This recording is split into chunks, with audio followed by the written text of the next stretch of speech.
Good evening, everybody. Welcome to another edition of Have At It. This is episode 16. My name is Ben Cornett. Tonight, we're going to title the show Random Sports Weekend, obviously, because there is a lot going on in the sports and entertainment world. As you know, we got the Final Four, the men's and the women's Final Four going on. The women's Final Four is already going on. We got um, LSU beating Virginia Tech in the first game. And right now we got Iowa going up against South Carolina. South Carolina, as you know, is undefeated this year. So it's a big game. Got two of the best players in that game, Caitlin Clark for Iowa and Alea Boston for South Carolina as well. Um, so we got the men's Final Four as well with um, teams that we really didn't expect to be there. Maybe you had one or two of them, but as you know, it is also the first time that since they went to the 64 team format back in 1985 that the Final Four doesn't have the number one or number two or number three seeds in the Final Four. So it has been a very, very odd year, to say the least, in the NCAA. But at the same time, it also makes it a lot of fun. Um, Also, as well, we're going to talk about WrestleMania weekend for all the WWE fans out there. This is like the Super Bowl of wrestling, obviously. It's not just one night, but two nights. They've been doing that since 2020. So we'll get into that as well as MLB opening week. Baseball is back. The 2023 season is here with some new rules, some changes, try to speed the game up. So it'll be interesting to talk about as we dive into that. So why don't we go ahead and begin? What do we want to talk about first? Well, let's talk about the Final Four. 2023 Final Four, as you know. The women's Final Four has kicked off tonight, and the championship game's on Sunday evening. LSU beat Virginia Tech, as I said a few minutes ago, so they will be in the title game. They're going to await the winner of Iowa and South Carolina. Um, this is just my personal take. I would love to see South Carolina win it all, just because it'd be great to see them go undefeated. That would also mean Dawn Staley would, I think, win her third national title as head coach. You talk about somebody that's built the program from the ground up. Dawn Staley has done that.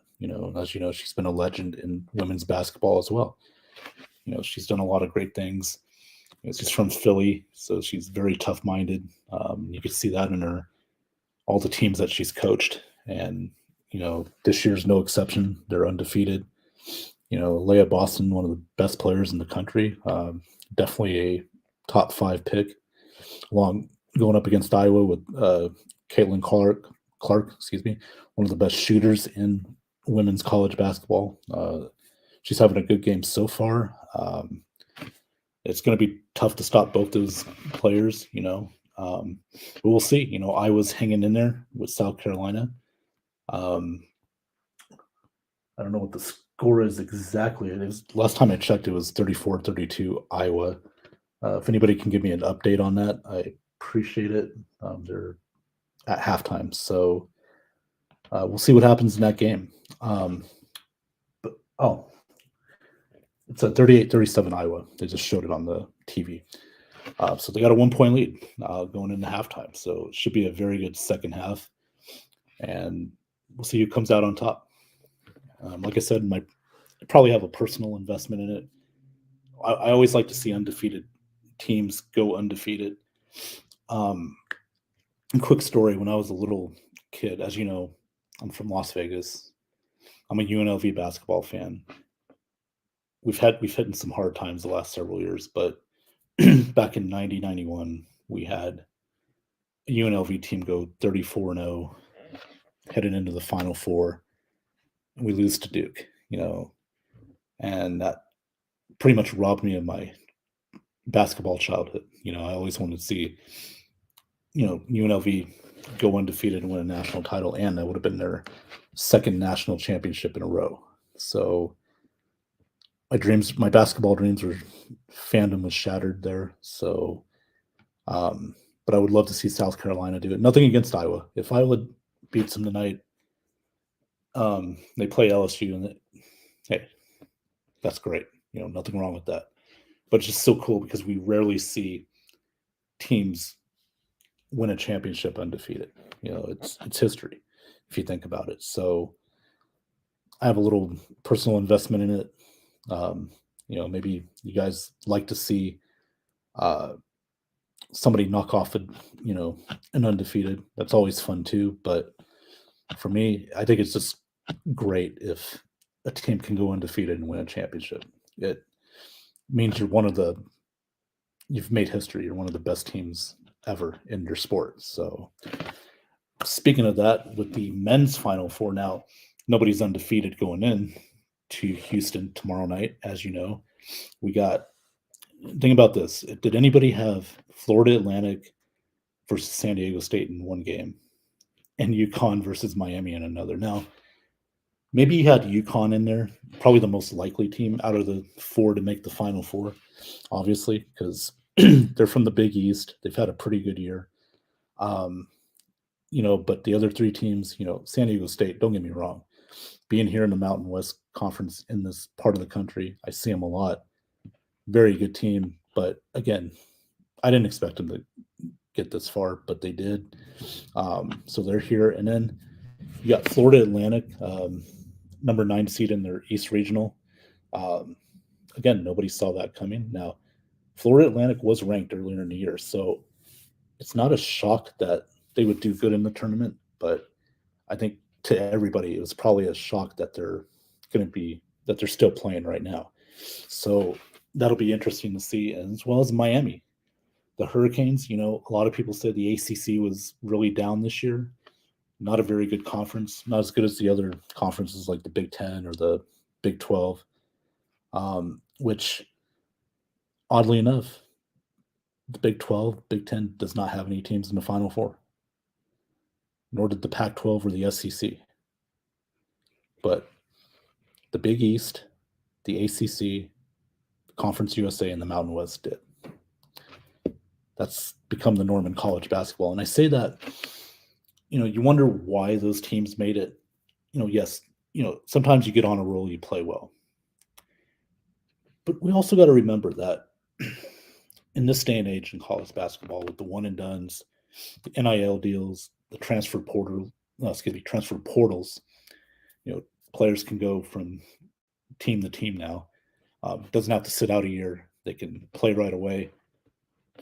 Teams like San Diego State and Florida Atlantic and Miami as well, UConn to a degree, they have veterans on their team. They've been together for a couple years. So you have almost the same starting lineups. And that means they have chemistry and experience, which is vital.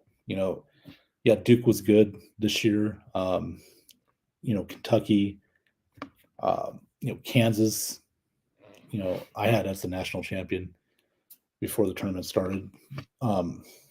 Arizona, teams like that were great, but they may not have the experience. Well, except for Kansas, they came off their national title when, and they got beat by a good Arkansas team. So, but some of the other teams, they haven't played together as much.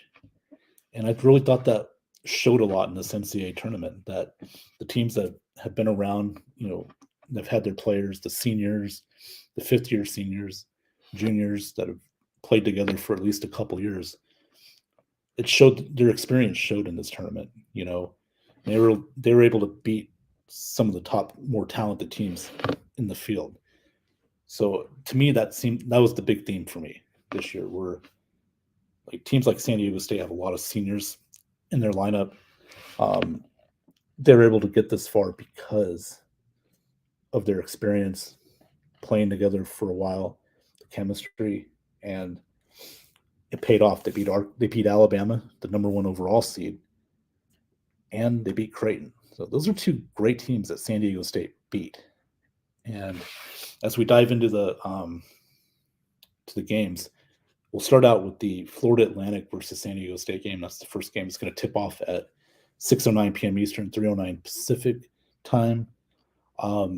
It's an interesting matchup because you got one team that shoots the 3-point ball very well. That's Florida Atlantic. I believe for the year before the tournament, they shot 44% from 3-point land. San Diego State had the second best 3-point percentage defense, holding teams to 27%. So this is a matchup where these are some conflicting styles here. Which one's going to play out? And I feel like, in an era where the 3-point shot is kind of like the layup now, back in the past, we'd have guys go for the slam dunk or the layup. Instead, they'll kick it out to an open guy for a 3 now. That seems to be the layup. But to me, it's not as high as percentage shot as a layup or a slam dunk. So there tends to be, it's a lower percentage. And when you have a team like San Diego State holding teams to 27% from 3-point land, that tells you how great that defense is. They're on you like glue. Their length, their defensive discipline, moving with their feet, defending with their feet, hands up, getting in the shooters' faces, not giving them a good look, making it harder for teams to space the floor out on the perimeter. I feel like that's the advantage San Diego State has, and that's why I'm leaning toward them to win this game against Florida Atlantic, because sometimes if you can't hit the 3, it's going to be hard to win, especially in today's basketball, college or NBA. And the one thing that you can always rely on consistently, or can be more consistent than, the 3-point shooting, is 3-point shooting defense. Defense is a big key to winning championships. It is in basketball, football, baseball, hockey, whatever sport. Defense is key to winning. And to me, with San Diego State, especially with them running, their offense is a lot slower, a lot more methodical. They only average about 53, 54 points a game, I believe, offensively. So when you have a defense that plays well, it sets up their offense. And as I mentioned, the 3-point defense is great for San Diego State, but their interior defense is really good as well. They got a great defender in the paint, Nathan Menza, one of the best shot blockers in the country. If Florida Atlantic can't hit their shots, then they're going to have to try and go inside, which makes it tougher on a smaller team like Florida Atlantic. They got to go up in the paint, and Menza's going to wait for you and block your shots. So to me, for guys like Jonell Davis and Elijah Martin, they're going to have to not only play well, but they're going to have to get contributions from their teammates if they're going to beat San Diego State. And I just think, as great of a run as Florida Atlantic has had, I think it comes to an end on Saturday. I'm going to pick San Diego State to win. Should be an interesting game. I think defense will be the difference. I also think, with Matt Bradley struggling offensively for San Diego State, I think he gets out of that funk, starts shooting the ball better, plays well offensively, along with Deron Trammell. It's a senior-laden club, and I think defense and experience beats out a younger Florida Atlantic team that relies maybe a little too much on their 3-point shooting. So I'm going to pick San Diego State to win this game over Florida Atlantic. That's my prediction. So with that being said, let's get some comments in the section. Facebook user LWO. Yeah, that's right. SmackDown was on the night. They presented shirts. I remember that group, the LWO, the Latino World Order, trying to be like the NWO. So, yeah, the NWO Wolfpack, black and white. Yeah, and that's from Bill Siebert. Bill, thank you for tuning in, man. I appreciate you coming in. I got to get you on this show too, man. So like I said, we'll talk. I'll DM you. We'll get you on. Bill also says FAU has a chance and we could get them versus Miami in the final game. Yeah. And Bill, that's possible, man. I mean, you know, I broke down what I think could happen. But at the same time, Bill, this is the NCAA tournament and anything can happen. And I could be totally wrong. And Florida Atlantic could shoot 50% from 3-point range. You know, they've been on a great run. And, you know, nobody expects them to win.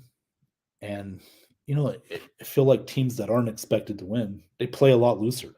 You know, they're more dangerous because nobody's expecting to win or do well. And, you know, I think there's more pressure on San Diego State because I think better defensively, but again, you just never know, Bill, and that could happen. And by the way, Florida Atlantic and Miami, they're just 20 miles apart. I mean, wouldn't that be something at that Final Four?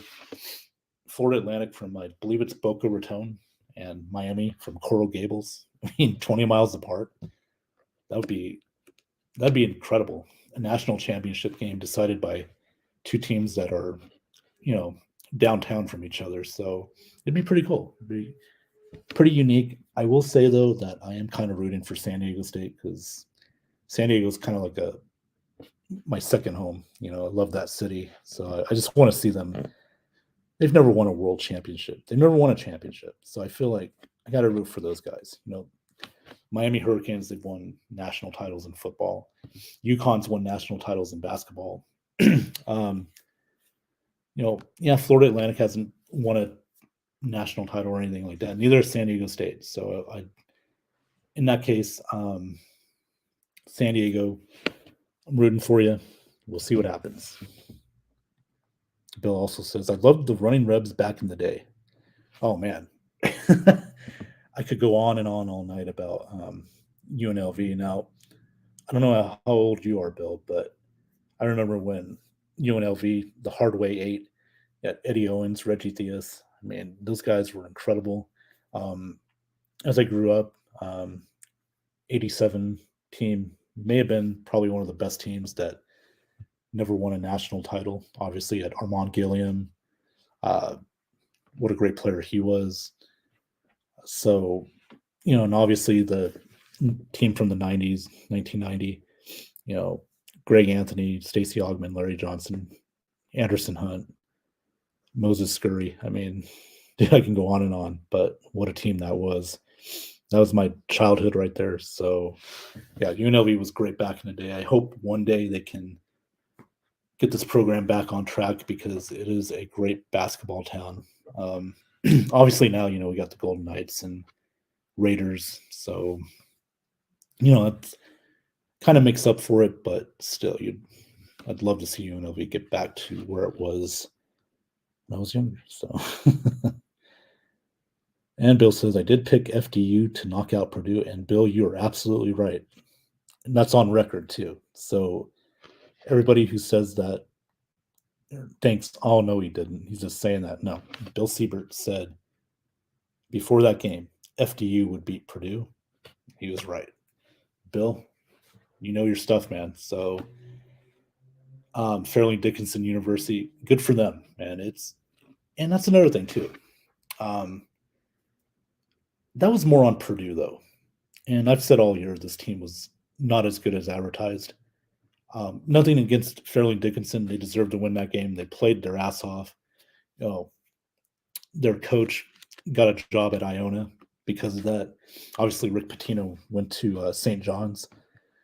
So Tobias Anderson, I think his name is, the coach was coach for Fairleigh Dickinson, got the job at Iona.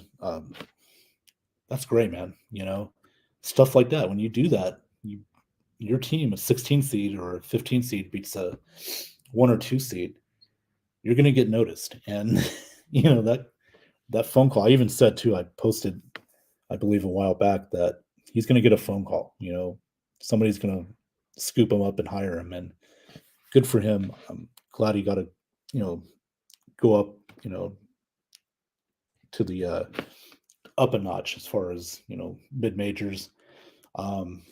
It's too bad about Fairleigh Dickinson, but they'll be back. They'll get a good coach. You know, that just shows you that college basketball can be unpredictable, especially in the tournament. So, speaking of that, let's get into the other game. We got the number 5 seed Miami Hurricanes from the Midwest Regional. Again, ACC. Jim Larrañaga, he's done a outstanding job. Obviously, he's one of the premier coaches in college basketball. Speaking of miracles or upsets, Coach George Mason in 2006, they all went to a Final Four. And he got the job at Miami. So he's built that program up really well. He's going up against the UConn team with Dan Hurley, who had been at other places, Rhode Island. Now he's UConn's coach, his 5th year. He's brought that program back up very nicely. They just rejoined the Big East a couple years ago, and they had some rough years. Obviously, they lost Kevin Ollie. He coached UConn to their 2014 title. So now, I believe 99-04. So they're going to go for their 5th national title if they win. And Dan Hurley would win his first national title. And obviously, Hurley is a very popular last name because his brother Bobby Hurley was the head coach of Arizona State currently, played at Duke. His father, their father, Bob Hurley Sr., famous high school coach at St. Anthony's in New Jersey. I just want to tell everybody about Bob Hurley Sr. Go on YouTube. They got some documentaries on him. You wonder why Dan Hurley and Bob Hurley were such good basketball players and good coaches now. Their father is a big factor in that. So if you go on YouTube, just put in Bob Hurley Sr., they have like documentaries on him. He's a famous high school coach in New Jersey. He's won multiple state championships. And you could see why Dan Hurley, Bobby Hurley are coaching well at their respected schools. So yeah, check that out. Little plug there. But anyway, let's get back to the UConn Miami game. For me, this is going to be a good game. I think this is a good matchup. For Miami, they got a very good offense. I think they're averaging over 80 points a game in their 4 games leading up to here in the tournament, leading up to the Final Four. So is UConn. But UConn, every game they've played, they've won by at least 15 or more points. I mean, they put a whooping on Gonzaga. And I got to tell you, UConn, Adama Sanogo, I think how you say it, probably one of the best big men in college basketball. But their leading scorer, Jordan Hawkins, has been the best player, in my opinion, on the court in the NCAA tournament. Just scoring at will, can penetrate the ball, shoot the ball, good spacing, very good ball handler, gets his teammates involved really nicely. But just heard today that Hawkins did not practice. He had a stomach bug, but they say he's still good to go. He should be able to play, but anybody that's played with a stomach virus or a stomach bug, it's not fun. So hopefully he can still be effective along with Tristan Newton and Andre Jackson Jr. They got a dynamic offense. And speaking of dynamic, let me bring this guy in. When I said basketball, he popped right up. Ladies and gentlemen, he is one of the best shooters in his bedroom. Mr. Alex Schomburg with the weird Herbert the Pervert kind of look on his face. Mr. Schomburg, how you doing? You're number one. Thank you. He just wanted to show how long his finger was. I could tell him where to put his finger, but I will not do that right now. So, Mr. Schomburg, what's up, man? Nothing much. Watching Dodgers versus Diamondbacks. Yes, we're going to talk about some baseball in a few minutes, man. But real quickly, I'm just going to say I'm right in the UConn Miami game for tomorrow night. Talked about UConn Miami, Jordan Miller, Isaiah Wong, uh, Cam McGusty, they're the top scorers for Miami. It's going to be a good style. Both offenses are good. We'll see which defense steps up, but I'm going to UConn to win this game. Um, I like them over Miami. Just better all around team. Miami's good offensively. I don't know if they're great defensively. What do you think, Alec? You like UConn or you like Miami in this game? I mean, when it comes to that, I I'm leaning towards Miami. I mean, this the way that team is, but sadly, I probably won't get that. I think it's gonna be UConn winning it in that matchup. But who knows? This March Madness has been crazy. Crazy, yes. Bill Siebert, I got to get up at 5. Great show, guys. Bill, thank you for tuning in, man. Appreciate it. And we'll see you next time, bud. Have a good night. So you like Miami? Yeah, Okay. I like UConn. What about the other game? San Diego State or Florida Atlantic? I got San Diego State in this one. Who do you have? I have San Diego State. I mean, they're just too good defensively. They hold Right. their opponent to like what 60%, 64% from the field. It's this Mhm. high powered defense that helps them win games when it needs to be. So I definitely have in my original thought process I had San Diego State and UConn, but I wouldn't mind a UConn San Diego State versus Miami. Either way, I would like either outcome. If you have either of those two matchups, it's still gonna be a good one. Okay. Yeah, no, these are both games are going to be pretty good, I think. Well, why don't we get into it? I'll change gears here. Go to opening day in baseball, or actually put opening weekend. Obviously, baseball started yesterday. Cardinals, they had an off day today. That's rare. They had a Friday off. A lot of teams did. But they resumed tomorrow against the Blue Jays. Lost a tough one, 10-9, but I know it hurts. But it's the one game, Alec. I told you that. Got 161 to win. Respectfully, right before I say anything, Jordan Hicks, just get the fuck off the team. Just get off. Just don't show up to the Already? team no more. Don't Wow. bother even going to the dugout because if you injured our catcher off of your piss poor ass pitching, just leave, dude.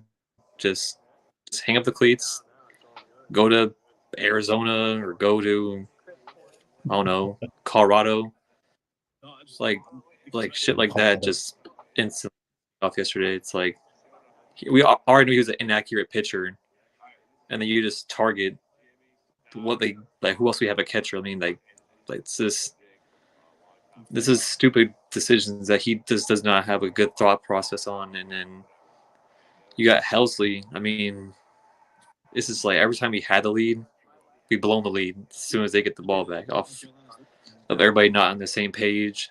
Outfield was out of it, but I mean, I'm not surprised. I mean, with how the lineup is, it's like when I saw it lineup yesterday, it was just it's terrible. Like you should. I don't know why you don't why they didn't put Tyler O'Neill at first on the batting order. Makes no sense. Like we were so good with that last year with Tyler O'Neill at first at bat.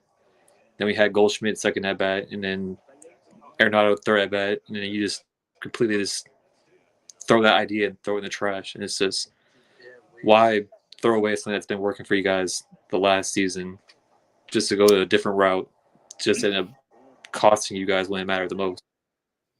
Well, again, Alex, it's one game, but also you got to keep in mind the lineup changes. They want to see what they have out there at first. This is going to take a few games.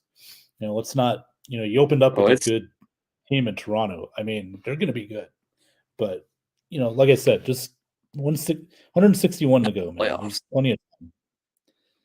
You're still a Not favorite the to win that playoffs though. division.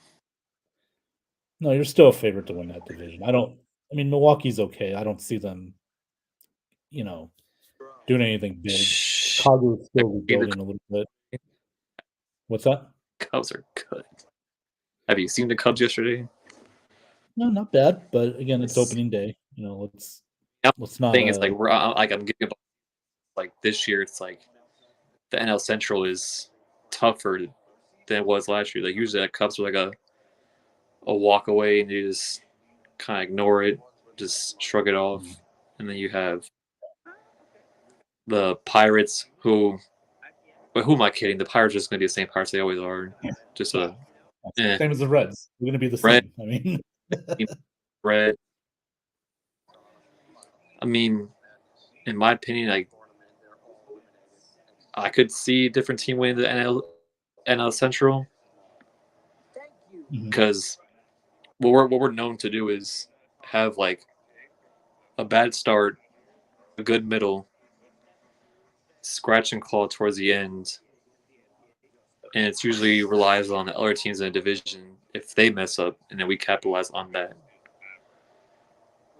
But well, I still think you got one of the best offenses in the division. You got a solid pitching staff. I think you'll be okay. We'll talk about my Dodgers. They won last night, but again, it's one game. I'm not going to get carried away. I think Arizona, they're a young team. I think it's going to get good, man. They're a little scary. That they had a good end of the season last year. I believe they won like 20 of their last 27 games. They played well. They got Corbin Carroll. They got Christian Walker. That's a good offense. Their pitching staff's solid. It's a young team. We'll see what they can do tonight. But the Dodgers, we lost Trey Turner, we lost Justin Turner, we lost pretty much every Turner on the Dodgers organization. We still got Mookie, we still got Freddie Freeman, but it's going to be an interesting year for us. We're probably not a World Series type team. I still think it's going to be San Diego. It is what it is, but it's going to be fun, man. This is going to be a fun year in baseball. Again, I think the Rangers are going to surprise some people as well. If you saw some of them play, they got Corey Seager, Marcus Semien, Dallas Garcia, I should say. Jacob deGrom didn't play well yesterday, didn't pitch well, but they should be back. Say the same thing about what's it called? What's his name? Sandy Alcantara. Yeah, about him. Mm-hmm. Yeah, I mean, so to me, those are my two teams, Texas and Arizona. They're going to surprise some people this year.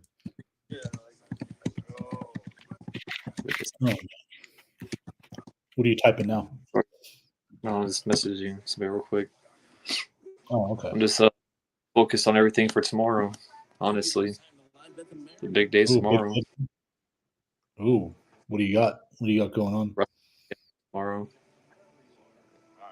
Work. Nice. Nice. It's a big day. Big day. Speaking of big day, let's switch gears, bud, to WrestleMania weekend, dude. I mean, 2-night event. We got Roman Reigns, Cody Rhodes, Usos, Sami Zayn, Kevin Owens, Mysterio's fighting father-son fighting each other, Hell in a Cell, Edge, Finn Balor, Rhea Ripley, Charlotte Flair, Becky, Lita, and Trish against Bayley, Io Sky, and your girlfriend Dakota Kai.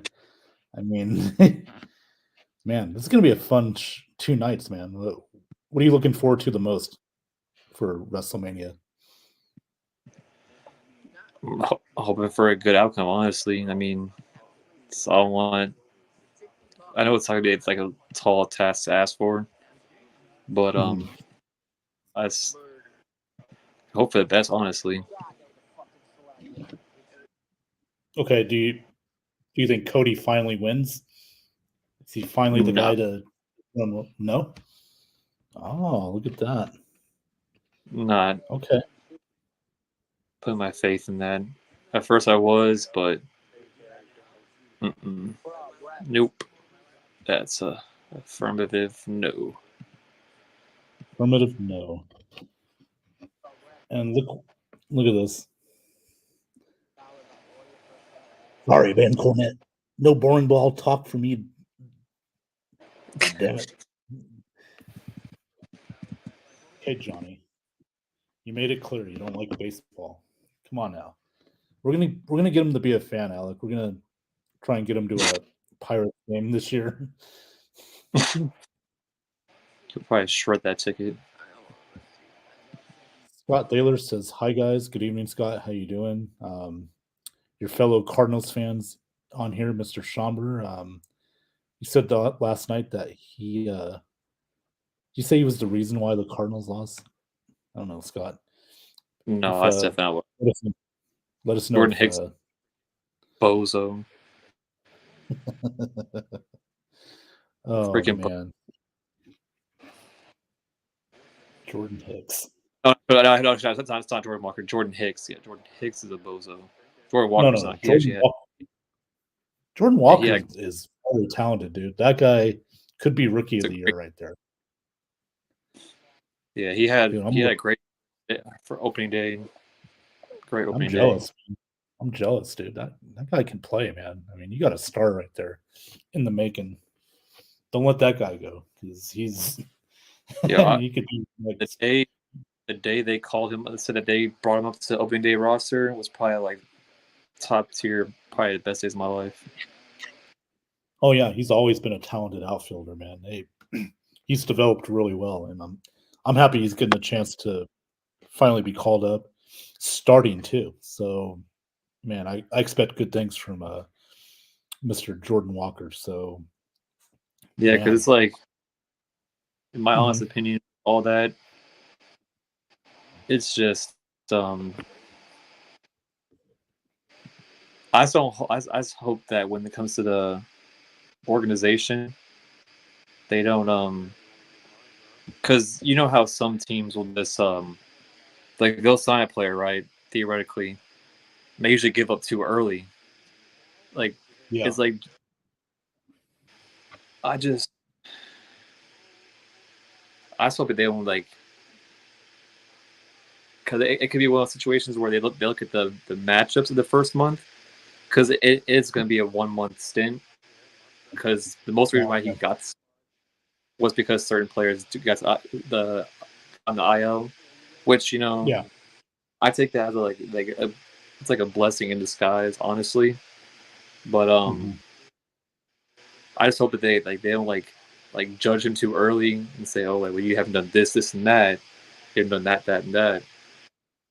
And it's just I just don't want them to like say anything.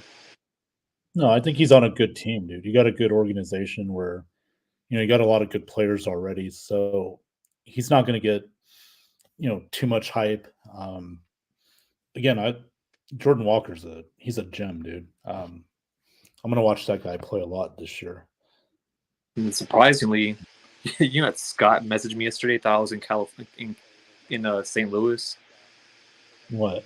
Like, I'm sorry you went all the way up here to go see a loss. I was like, dude, I'm not going out there. Like, theoretically, yes, I wasn't trying to go out there, but due to legal stuff with my ex-wife, I had to go to Florida in 2 weeks. So the time I was supposed to go to St. Louis, it got delayed. So I'm going to St. Louis when they played the Nats and the Marlins, I think, because they play like literally like 6 days in a row.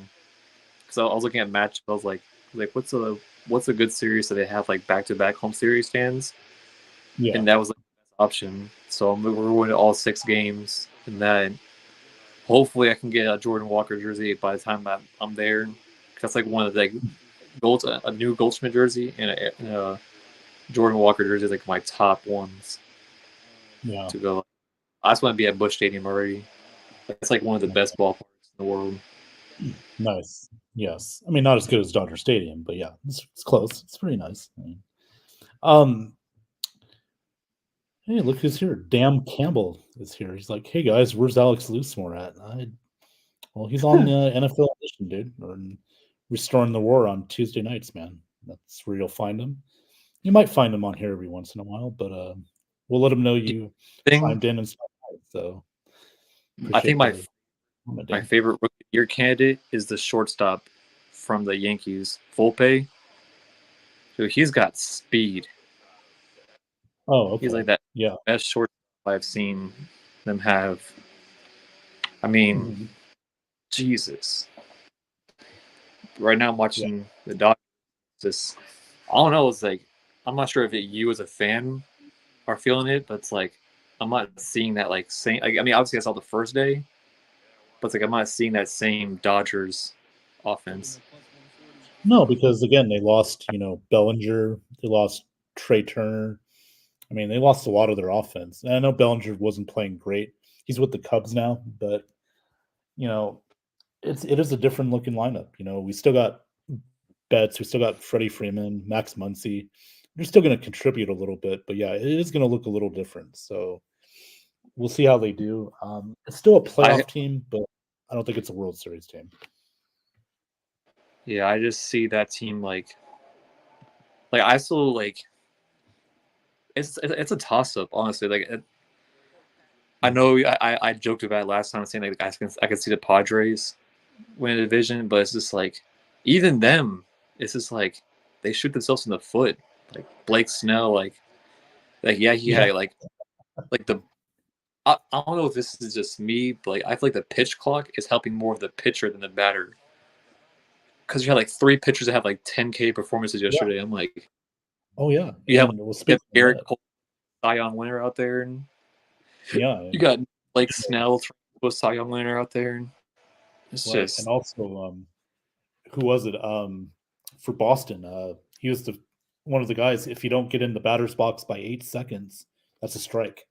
So he had two yeah, strikes on him. So they called him out.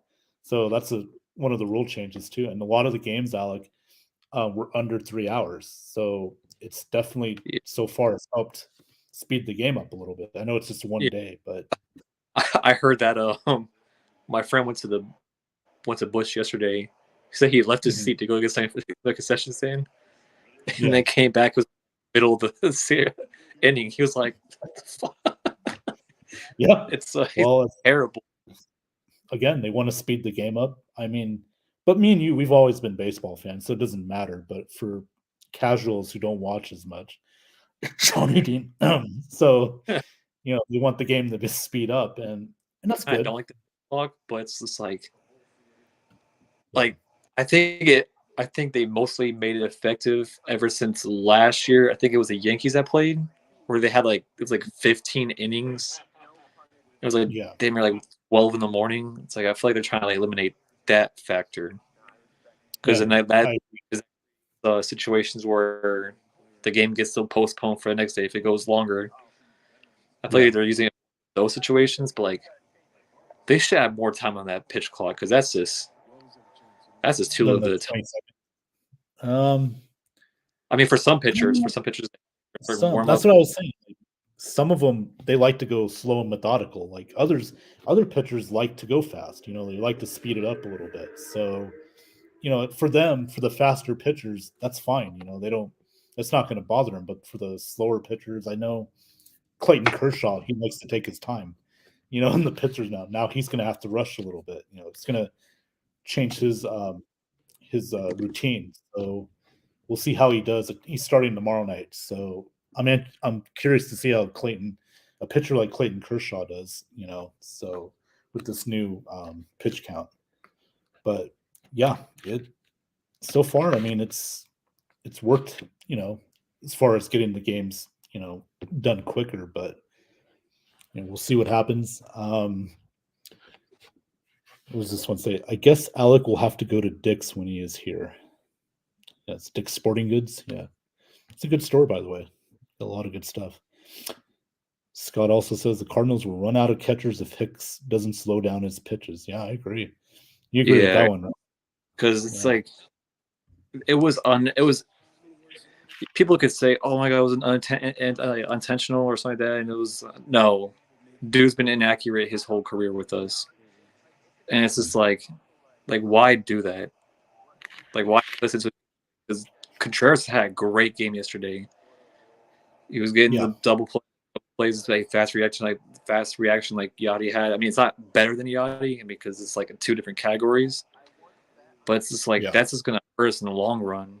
hopefully like the injury is not as severe than I think that it is, because that was a bad, like he couldn't even really walk that much on it. Yeah, It it takes didn't a look good. game, but yeah. So tomorrow you guys 11:15 a.m. Or 1:15 p.m. start. You got who you got going tomorrow? That would be at 2:00 my time. 2:00 your time, or 2:00 your time. Yeah. Yeah, we play Jack against Flaherty.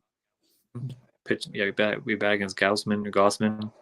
Yeah, Osman. Oh, that's good pitcher. Flaherty's solid. So I think it was. we'll see. I thought we had Montgomery. Oh no, you got Jack Flaherty. I mean, yeah. I kind of thought they had what's his name?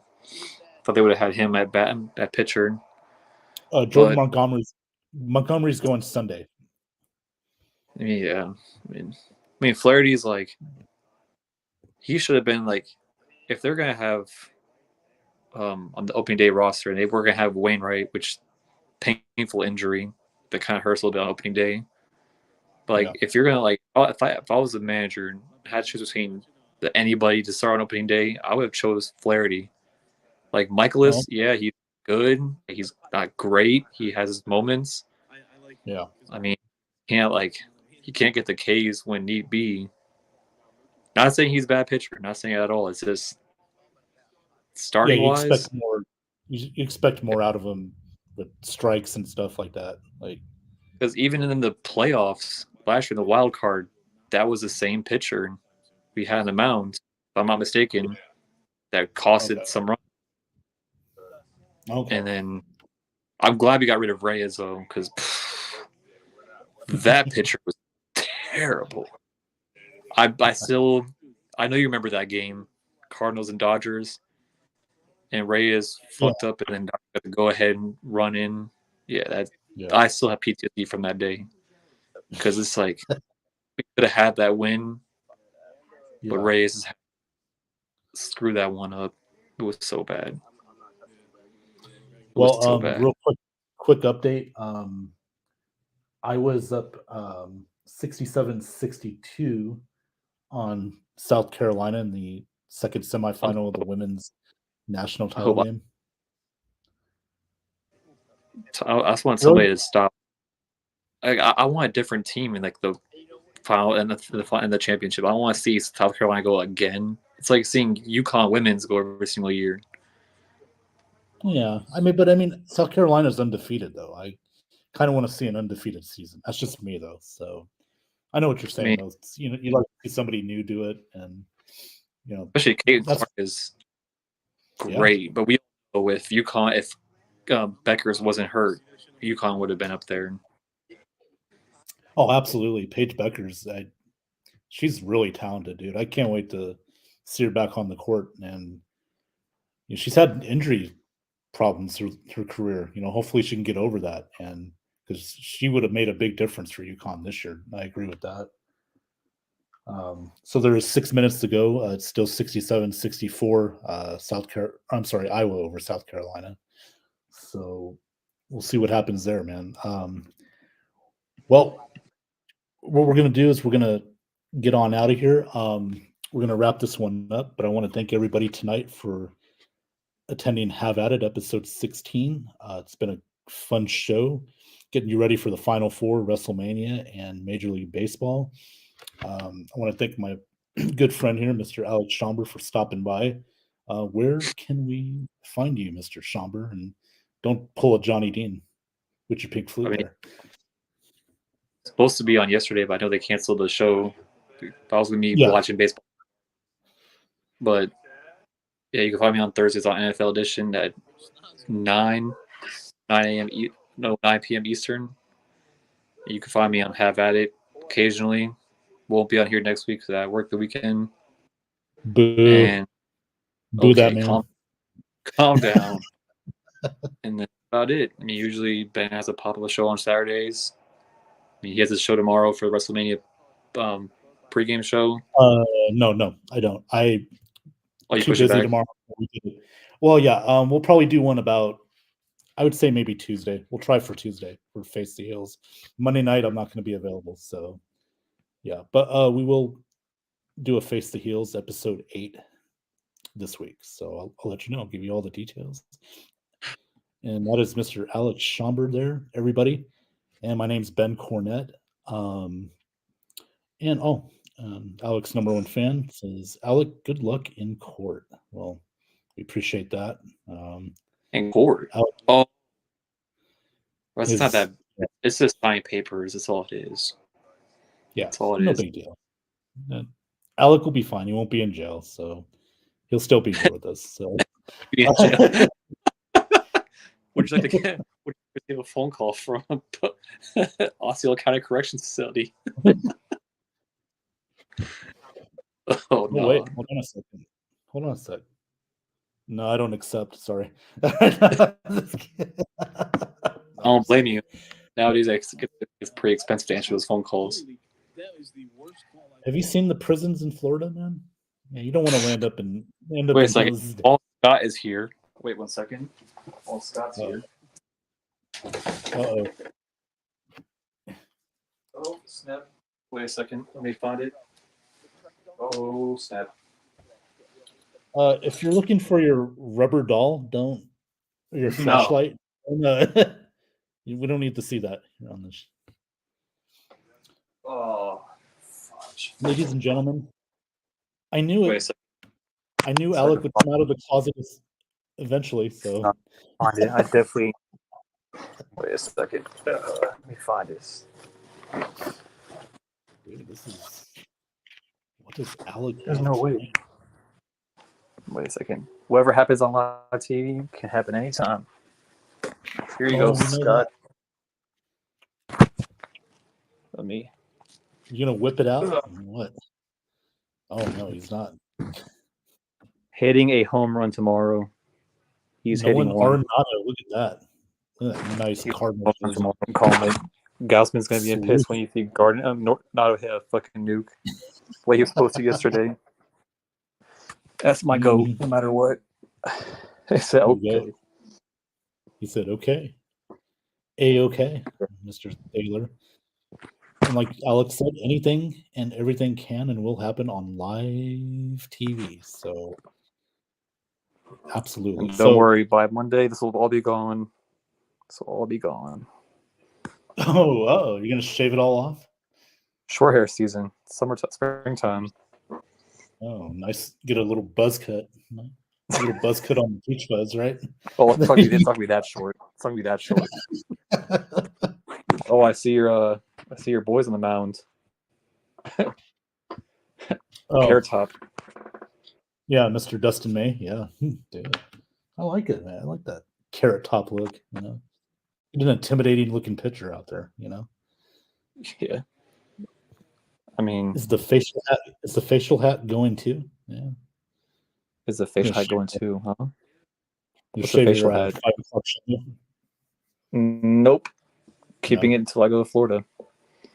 Because I leave April 12th, and I'll be in attendance in Amalie Arena for Lightning versus Red Wings. Oh, nice. Floor seats too. So sweet. Good stuff, man. Gotta see my Lightning because I haven't seen them all year. I mean, I can't say playoff. Can't say I'll go to a playoff game because tickets are probably gonna be outrageous. But that's if we clinch a playoff spot. It's a long way to go. Well, if it wasn't for your ex-wife, you'd probably get a playoff ticket. The crazy part is I haven't even paid her because I don't have to pay her anything.